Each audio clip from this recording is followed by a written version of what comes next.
cabeza a esa palabra y digerirla bien, para entenderla bien. Y no quiero llenar la mente de demasiado material, porque entonces al final ni nos acordamos de una ni nos acordamos de la otra. Y al final me subí aquí al altar con un papel que estaba totalmente en blanco por ambos lados, y el mensaje lo preparé ahí mismo. Mientras los escuchaba ustedes hablando, empecé a escribir el mensaje en este papel. Gloria al Señor. Así que vamos a Filipenses 4:13, que habla, ese es el tema de nosotros este año, ¿verdad? Se puede. Todo puedo en Cristo que me fortalece. Vamos a ir a unas palabras que Cristo me dio, el Señor me dio aquí en el altar para todos nosotros. Filipenses 4:13. Gloria al Señor. Santo Jehová. Como dijo la hermana Mariela, cuando usted lo tenga, deme un amén bien grande, bien fuerte. Gloria al Señor. Voy a predicarles por el tema, Cristo y yo somos mayoría en cualquier parte. Y no le puse Cristo y tú, porque entonces me saco a mí mismo de la lista. Pero si le pongo Cristo y yo, lo estoy incluyendo usted en la lista. Porque cuando usted le entregue la mano al que está a su lado ahorita, ¿cómo usted le va a decir? Cristo y yo. Ah, pues usted está incluido. Así que escuche bien. Cristo y yo somos mayoría en cualquier parte. Filipenses 4:13. En el nombre del Padre, del Hijo y del Espíritu Santo, todo lo puedo en Cristo que me fortalece. Todo lo puedo en Cristo que me fortalece. Ahora, dale la mano que está a tu lado al frente y atrás, dile, Cristo y yo somos mayoría en cualquier parte. Padre, en el nombre de Jesús de Nazaret, tu Hijo amado, en esta hora voy a predicar el poderoso mensaje de tu palabra y te suplico que me permitas predicar esta palabra con libertad. Dame esta palabra con poder, dámela con autoridad, dámela, Señor, con esa unción de tu Espíritu a la cual me tienes acostumbrado, sea palabra viva y eficaz, más cortante que toda espada de dos filos, que mientras la predico, este pueblo esté saturado de adoración y alabanza para tu nombre. Padre mío, predicaré tu palabra y lo haré para gloria y honra de tu nombre, en el nombre de Jesús. Amén. Se pueden sentar, amados hermanos. Gloria al Señor para siempre. Mientras ustedes se sientan, le dije a mi esposa, cuando Amy mencionó a la hermana Inginia, le dije a mi esposa, se me olvidó Inginia. Porque Inginia también estaba aquí cuando yo llegué. Estaba aquí, sí. Y me acuerdo que cuando yo miraba a Inginia me miraba con esa mirada seria que ella le da a todo el mundo, no solo a mí, ella se la da a todo el mundo. Y el que no la conoce bien le coge miedo. No se atreve ni sentarse al lado de ella, el que no la conoce bien. Gloria al Señor. Y yo le decía a mi esposa en el altar, esa negrita que está allí, yo me la voy a ganar. Yo me la voy a ganar. Yo me la voy a ganar. Y yo iba donde ella y la abrazaba. Y ahí poquito a poquito, yo me gané el corazón de Inginia, que está ahí. Y mis hijos son locos con Inginia también.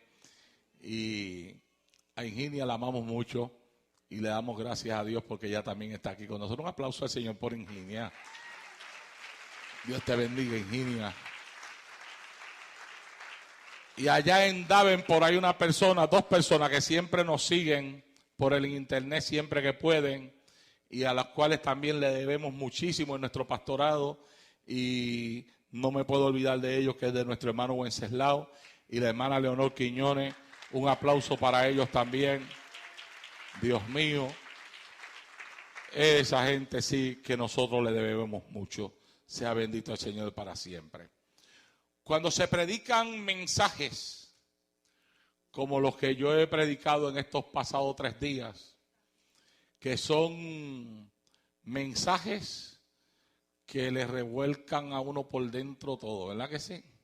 Sí. Samuel David me decía a mí, papi, ¿y todavía tú piensas predicar mañana el mensaje que tú le dijiste a los hermanos que ibas a predicar? Y yo le dije, no sé. Me dice, no, porque es que yo todavía estoy atragantado. Me dice, chacho, esta palabra está atragantada aquí, me dije él. Yo necesito bajar esto, me dijo él. Gloria a Dios.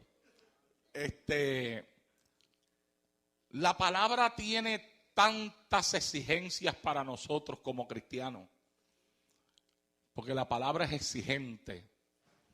Los pastores no somos exigentes. La Biblia es exigente.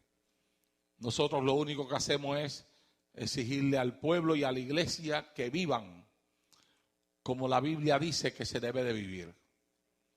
Y a veces hay quien dice, ese hombre es muy exigente. Si lo que se te pide que hagas está en la Biblia, es la Biblia la que exige. Para nosotros los pastores de sana doctrina, porque para un pastor liberal no, ese no está pendiente a nada porque se lo permite todo. Para un pastor de sana doctrina es un poquito más difícil manejar el asunto, porque queremos llevar el pueblo a la medida de lo que la palabra de Dios exige de ese pueblo. Y a veces no somos comprendidos, hay mucha incomprensión en el corazón de algunos que no logran entender la razón y los motivos por los cuales a veces somos como somos. Y cuando se predica una palabra como la que hemos estado predicando aquí en estos días, ¿verdad? Donde, por ejemplo, Cristo puso la responsabilidad en quien le pertenece. Ese mensaje nada más. Ese. Cristo puso la responsabilidad en quien le pertenece. Que nos enseña que a la hora de la verdad, cuando nos toque ir ante la presencia de Dios, nadie tiene excusa ante la presencia del Señor. Nadie.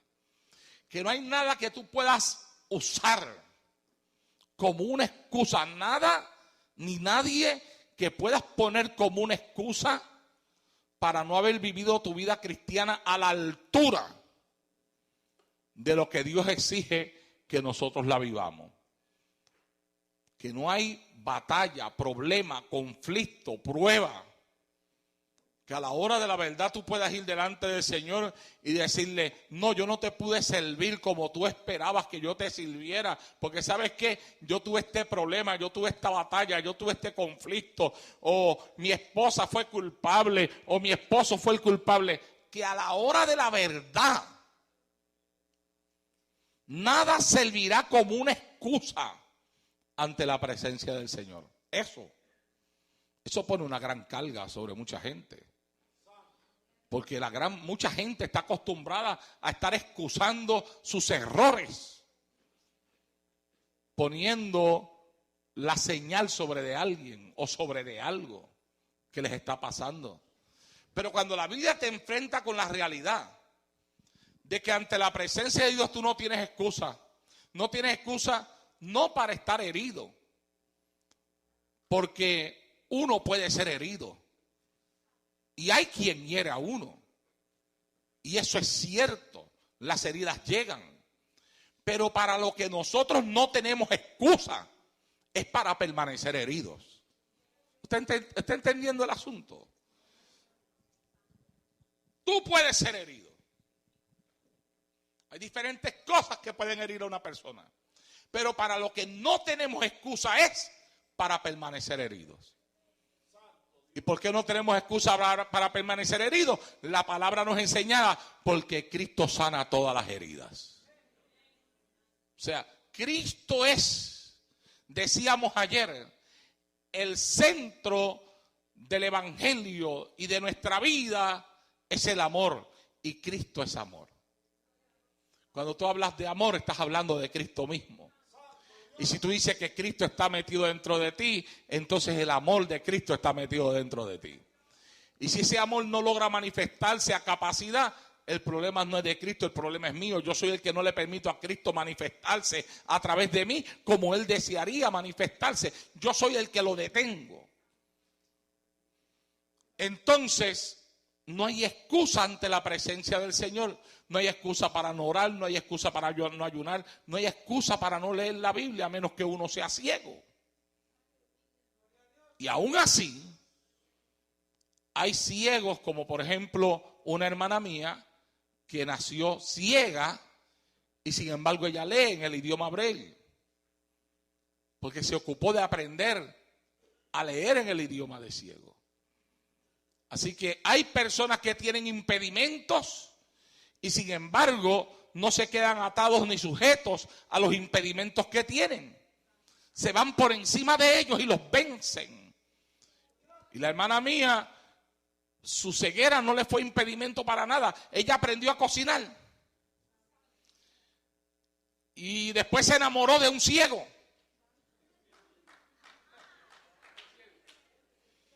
Dos ciegos se juntaron. Mi hermana se casó con otro ciego. Y mi hermana tuvo 2 hijos. Y los hijos los cuidó ella. Ella los crió, ella los levantó, ella les cocinaba, siendo ciega. Porque ella aprendió a hacer todo eso.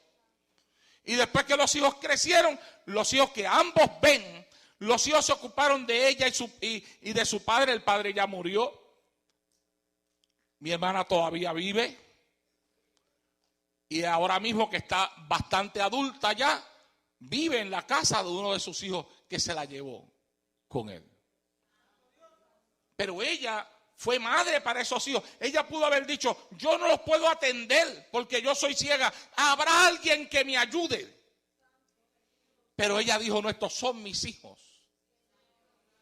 Yo los voy a cuidar y yo los voy a criar.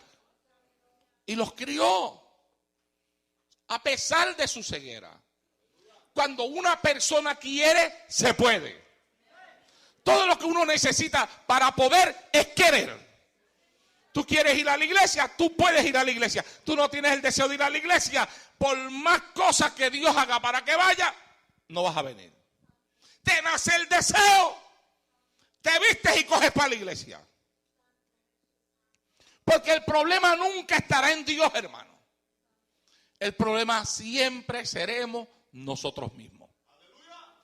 Y hasta que nosotros no aprendamos a poner la responsabilidad donde va, hay cosas en nuestra vida que nunca aprenderemos a vencer. Siempre estaremos culpabilizando a otros por nuestros propios errores. Pero yo creo que el comienzo de una vida cristiana victoriosa es en poder entender uno sus propios errores. La Biblia pregunta: ¿quién entenderá sus propios errores? Si yo logro entender mis propios errores y puedo reconocer mis propios errores, puedo entonces batallar contra mis errores y comenzar a corregirlos. Ciertamente, como decía ya introduciendo este mensaje, la palabra que hemos predicado en estos días pone un peso en nuestro corazón, porque señala áreas de nuestra vida que deben de ser entregadas en las manos del Señor, para permitirle a Dios obrar en nosotros de la forma correcta. Si nosotros realmente hemos aceptado a Cristo de corazón y no estamos en la iglesia por jugar al cristianismo, sino que estamos en la iglesia porque queremos ser verdaderos cristianos, verdaderos hombres, mujeres, jóvenes y jovencitas de Dios, entonces todos nosotros, comenzando por mí que soy el pastor, para abajo, tenemos que desear cambiar. Tenemos que desear ser transformados a la imagen, como dice la Biblia, a la imagen del Hijo de Dios. Y aunque es cierto que tal vez esa imagen en su perfección total no pueda ser encontrada en la faz de esta tierra, porque siempre habrá algo en nosotros que no sea perfecto, lo cierto es que mientras más tú le permites a Cristo trabajar en tu corazón, más la imagen de Cristo se va formando en ti, y con el pasar de los años tú puedes llegar al punto donde tú te puedes parar, mirar hacia atrás y decir: definitivamente yo no soy el mismo de antes. Yo no soy el mismo de 5 años atrás, yo no soy el mismo de 10 años atrás, yo no soy el mismo de 20 años atrás, yo digo, yo no soy el mismo de 36 años atrás. Inclusive me paré en este altar hace poquito y dije: yo comencé a pastorear 35 años atrás y no soy el mismo de 35 años atrás, porque si yo fuera el mismo de 35 años atrás, entonces Dios no me hubiera cambiado. Yo no soy el mismo. Ni soy el mismo por fuera,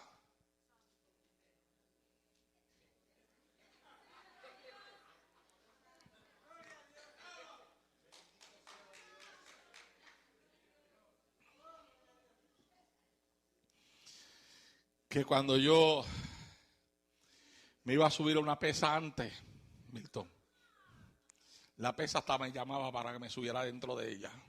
Vence, avanza, súbete, que estoy loco por decirte cuánto pesa. Ahora no, ahora grita para que no me suba.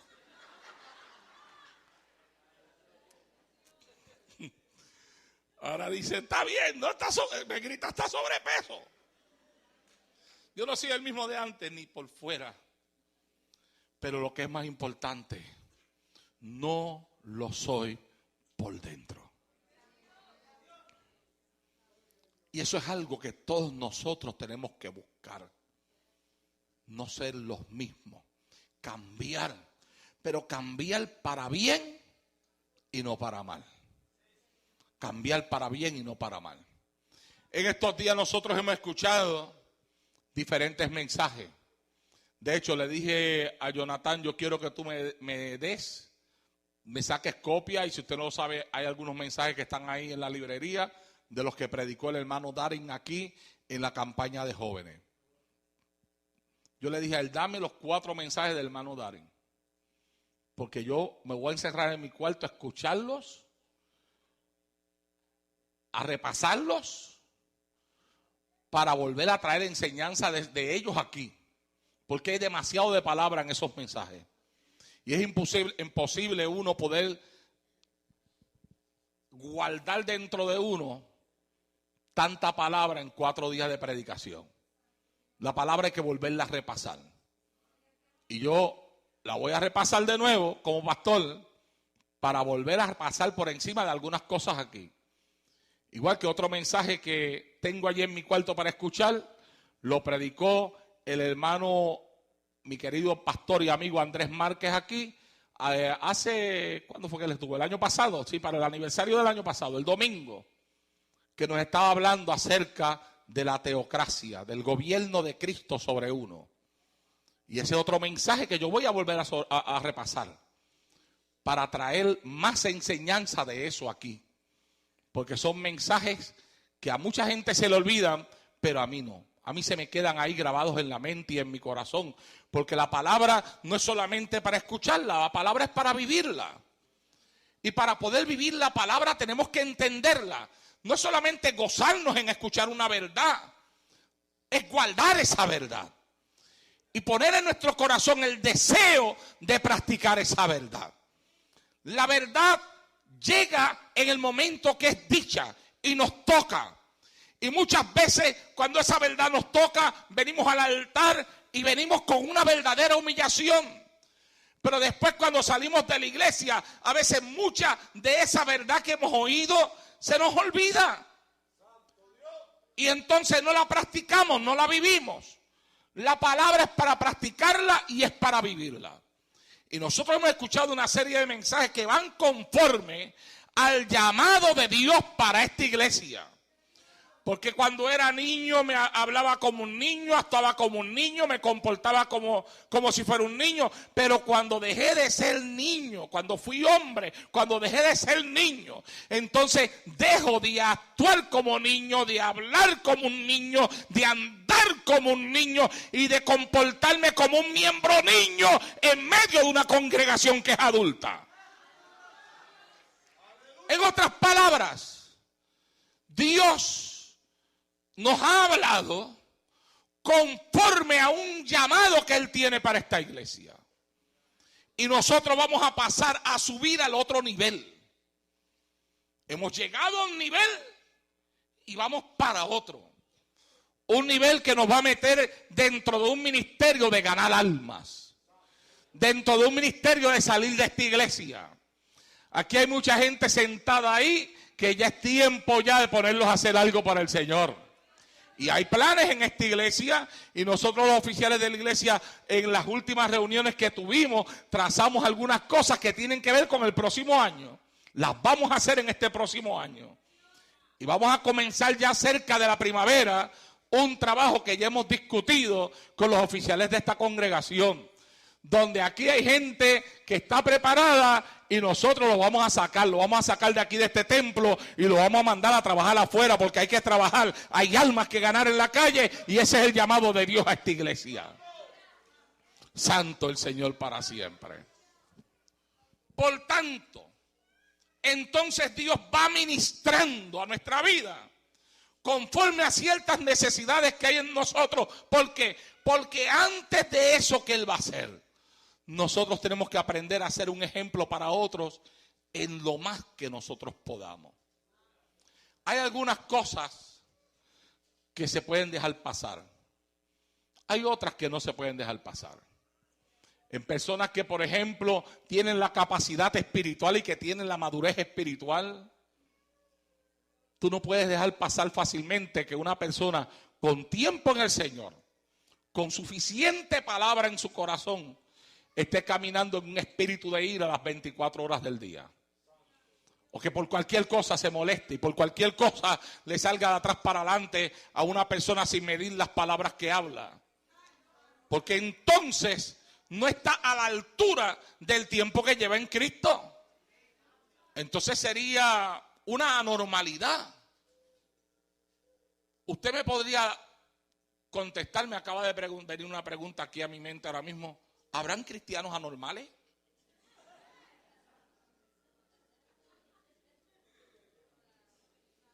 It's a question. Can you give me an answer? Yes. Oh my God. Yo no di la respuesta. Es una normalidad llevar tiempo en Cristo y seguirse uno comportando como si uno llevara en Cristo un mes, una semana.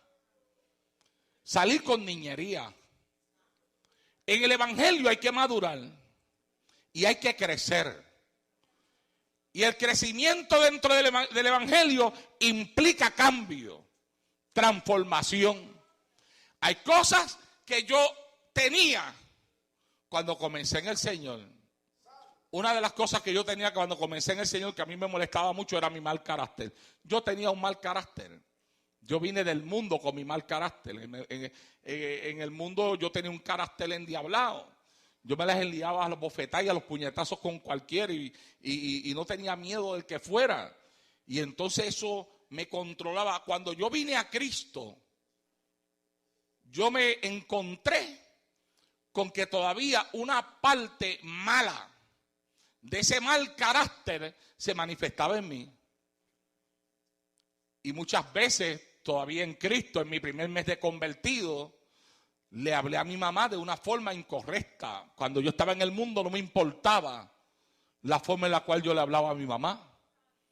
Pero cuando yo vine a Cristo, yo sabía que yo no podía hablarle a mi mamá así. Pero tenía un problema. Y era que no me controlaba, había un descontrol en mí. Mi mal carácter no me permitía tratar a mi mamá de la forma correcta. Y rápidamente yo me convertí al Señor. Y escuche bien, porque a veces hay personas que piensan que lo más malo que ellos tenían era un vicio.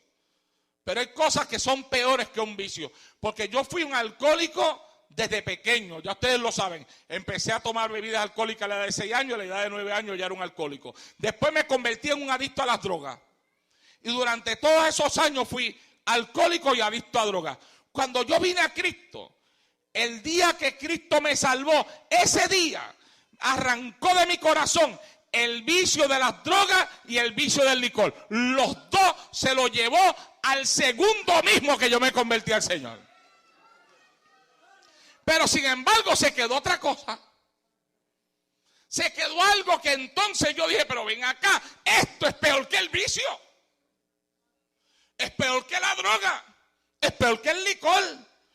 Porque yo me convertí a Cristo y el vicio se fue rápido. Pero este mal carácter que yo tengo todavía está en mí.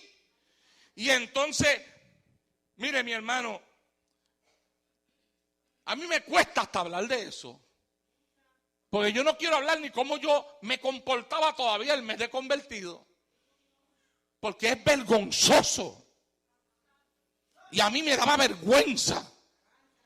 Y cuando yo llegaba a la iglesia, yo no podía irme a sentar al banco. Yo me tenía que ir a arrodillar al altar. Y yo pasaba arrodillado en el altar el devocional, las partes y hasta el mensaje. Y mientras se estaba predicando, todavía yo estaba en el altar diciéndole: Señor, perdóname, yo no puedo tratar a mi mamá así, este mal carácter que yo tengo. Si tú me quitaste la droga, si tú me quitaste el licor, quítame esto también. Y humillándome ante la presencia de Dios. Fue como un mes después que una persona me hizo algo y me acuerdo que se lo dejé pasar, y cuando se lo dejé pasar dije dentro de mí: si este me hubiera hecho esto tiempo atrás. Y ahí cuando me encontré en ese pensamiento, yo dije: espérate, hasta ayer, si me lo hubiera hecho, mi reacción hubiera sido diferente. Pero si hoy yo estoy diciendo si me lo hubiera hecho tiempo atrás, es porque no reaccioné como reaccionaba ayer.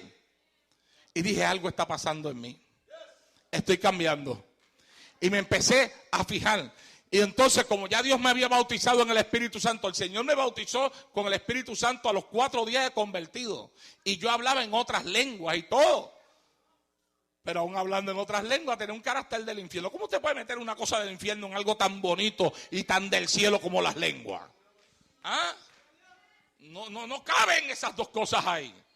Una cosa se tiene que quedar y la otra se tiene que ir. Que se queden las lenguas, pero que se vaya el enojo y la ira y la contienda y la pelea. Gloria a Dios. Entonces yo empecé a gemir ante la presencia del Señor. Y el Señor me empezó a cambiar. Y después me di cuenta que aquellas cosas que me molestaban en mi casa ya no me molestaban. Y poco a poco Dios fue transformando mi carácter hasta el día de hoy, que todavía sigue trabajando en él. Pero para su gloria y para su honra. Y tengo carácter. Pero ahora mi carácter está manejado por el Espíritu Santo. Y el carácter que yo tengo es usado por el Señor de la forma correcta como Él quiera. Pero la parte carnal de ese carácter, que tanto problema me dio, desapareció porque Cristo hizo su obra en mí. Pero para Cristo hacer su obra en mí, yo tuve que reconocer que eso estaba ahí, que estaba en mí y que yo necesitaba un cambio. Y llorar ante la presencia de Dios y gemir ante la presencia de Dios por ese cambio. La palabra que nosotros hemos oído, hermano, en todos estos días, requiere de nosotros un cambio, una transformación. Hemos hablado de una palabra en estos días, últimas 2 campañas. Aquí se ha hablado de los problemas familiares. Y se ha hablado de cómo los problemas en el hogar deben de ser resueltos. Aquí se ha hablado de los problemas económicos también. Tal vez tú no puedes solucionar por ti mismo el problema de que el dinero no te alcanza, pero sí puedes solucionar cómo tú reaccionas cuando el dinero no alcanza. Porque a algunos la abundancia de dinero los echa a perder y a otros los echa a perder la escasez de dinero. Y hay que cuidarse en ambas, ¿oyó? Hay que cuidarse en la abundancia y hay que cuidarse en la escasez. Porque hay quien cuando tiene abundancia vive feliz. Pero cuando la abundancia ve que se le va desapareciendo, entonces la felicidad se le va. Y hay quien vive feliz en la escasez. Pero cuando tiene abundancia no la sabe manejar y entonces la misma abundancia lo echa a perder. Y nosotros tenemos que entender que ya sea en las buenas o en las malas, hay que alabar a Cristo y cantarle a Dios con todo el corazón. Con dinero o sin dinero hay que ser los mismos. Sea bendito Dios en esta hora. A nosotros se nos ha hablado de los problemas con las heridas y con las raíces de amargura. Un mensaje poderoso. Y un mensaje y una palabra contundente. Y yo, que por más de 30 años he estado dando conferencias acerca de sanando las heridas y de las raíces de amargura. Y por más de 30 años he estado trabajando en el corazón de gente con raíces de amargura en su corazón. Sé identificar cuando una palabra es contundente y viene del cielo, especialmente dentro de ese tema. Y a nosotros se nos trajo en estos días un mensaje poderoso acerca de las heridas del alma. Inclusive todavía guardo en mi corazón esa parte final de ese mensaje, ya no me duele. ¿Cuántos se acuerdan de ya no me duele? Pero eso, mi amado hermano, no se puede quedar ahí. No es que ya no me duela hoy, que mañana me vuelva a doler. Porque entonces no ha habido sanidad. Yo puedo tener una cicatriz en mi brazo, pero si yo me la toco no me duele. La cicatriz me acuerda que algo pasó, pero el dolor ya no está ahí, porque ha sido sanada. Cuando la sanidad llega, el dolor desaparece. Si todavía duele, entonces hay algo que tiene que ser sano. Sea bendito Dios para siempre. Se nos ha hablado a nosotros y hemos hablado, yo he hablado, el predicador que vino también habló, sea bendito Dios para siempre, de cómo debe de ser nuestra actitud cuando alguien nos ha hecho mal, cuando alguien se comporta mal con nosotros. Si un hermano de la congregación se porta contigo de una forma indebida, y no voy a decir un hermano de la congregación, me voy a incluir a mí mismo. Tal vez de uno puede salir algo también de la boca de uno, que uno no lo diga con el sentido que otra persona le da y que hiera a la persona. Si uno no se entera, ni se da por entendido uno que hirió a alguien con una palabra que salió de la boca de uno. Hace un tiempo atrás yo le gasté una broma a una persona saliendo de aquí, y si la persona no me llama a mí y me dice que lo que yo le dije le hirió, yo nunca me entero. Yo le agradezco a Dios que me llamó, porque lo que yo dije no lo dije con el sentido que la persona lo tomó, pero fue el sentido con el que la persona lo recibió. Y cuando me llamó, me dio la oportunidad de decirle, ¿sabes qué? Yo no lo dije así, no eres el sentido, pero si tú lo tomaste así, yo te pido perdón. Yo te pido perdón porque jamás en mi vida pensé que lo que yo dije, y me voy a cuidar para que algo más o menos así, de esa forma, nunca más vuelva a salir de mi boca hacia tu persona. O sea, que aún tú puedes ser herido por tu pastor. Y en el libro, que pronto con la ayuda de Dios vamos a tener el libro de Sanando las Heridas, ¿oyó? Porque ya Dios me dio la persona que me va a ayudar a publicar ese libro. Santo Dios para siempre. Yo hablo de eso. Yo hablo de pastores heridos por sus iglesias y de iglesias que están heridas por sus pastores. Las heridas pueden llegar de una forma o de otra. Y se pueden herir hermanos entre la misma congregación. ¿Cuál es la solución a una herida? Salir corriendo de la iglesia, moverte a otra congregación. Eso no sana la herida. Irse a otra congregación no arregla el problema. Usted se queda en su iglesia. Si alguien lo hirió, usted lo perdona. Y si la persona todavía no reconoce su falta, usted ora a Dios por esa persona hasta que Dios ilumine esa persona y reconozca que actuó mal y venga donde usted le pida perdón. En algún momento, si la persona ama a Cristo y se quiere ir para el cielo, en algún momento su mente se va a iluminar, su mente se va a abrir y va a darse cuenta que te hizo algo que no estaba bien. Y cuando una persona me dice, mire, en estos días, semanas pasadas, un hermano de la congregación me llamó. Primero habíamos estado sentados. Le había hablado acerca del tema de sanando las heridas porque me di cuenta que había heridas en su corazón. Le facilitamos también la conferencia.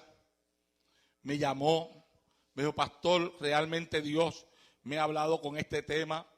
Yo tengo unas heridas bastante fuertes contra mi padre.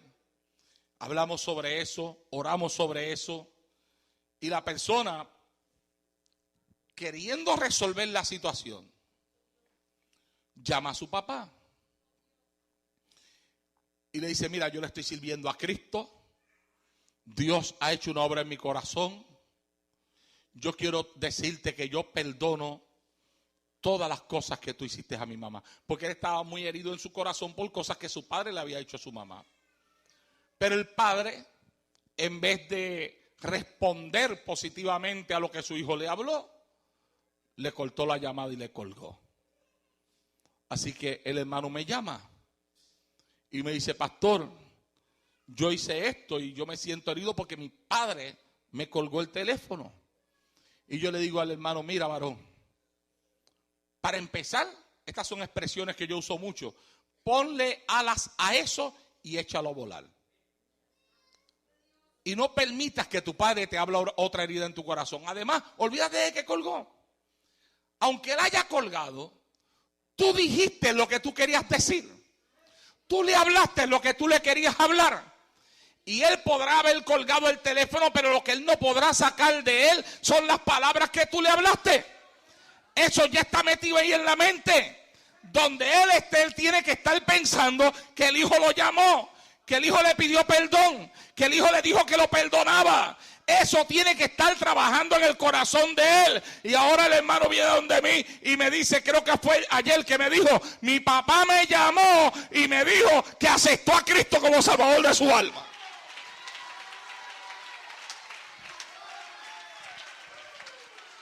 Oh, mi alma alaba y glorifica a Dios. Y yo le dije, te lo dije, varón, que aunque tú hayas colgado el teléfono, las palabras se quedan ahí. Las palabras están trabajando ahí. Las palabras siguen haciendo el trabajo, siguen haciendo la obra. Usted hable lo que usted tenga que hablar en Cristo. Haga lo que usted tiene que hacer en Cristo. Déjele a Cristo darle el crecimiento a lo que usted tiene que hacer. Oh, mi alma alaba y glorifica a Dios en esta hora.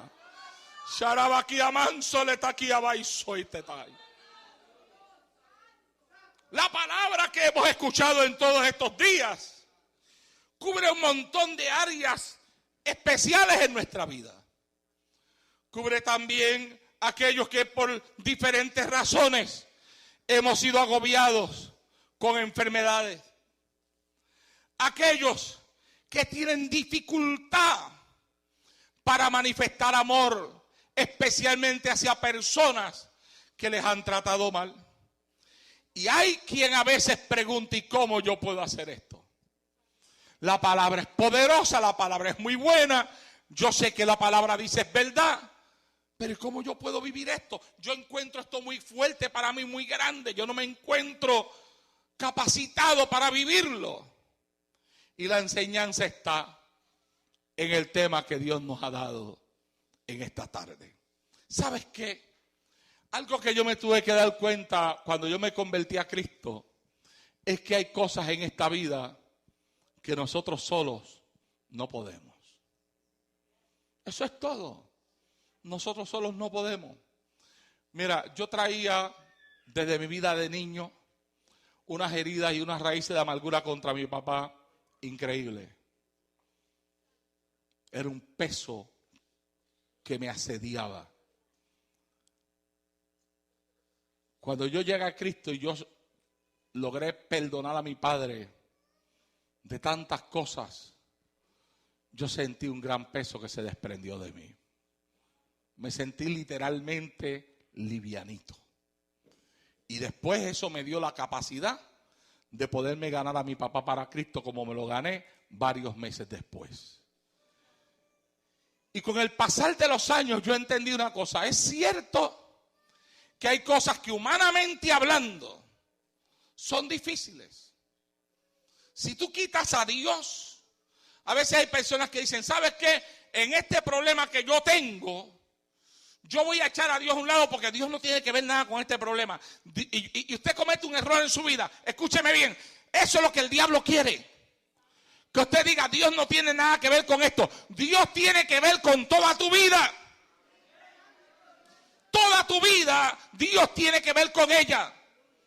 Dios tiene que ver con las cosas que te salen bien y también con lo que te sale mal. Dios tiene que ver aun cuando otra persona se levanta contra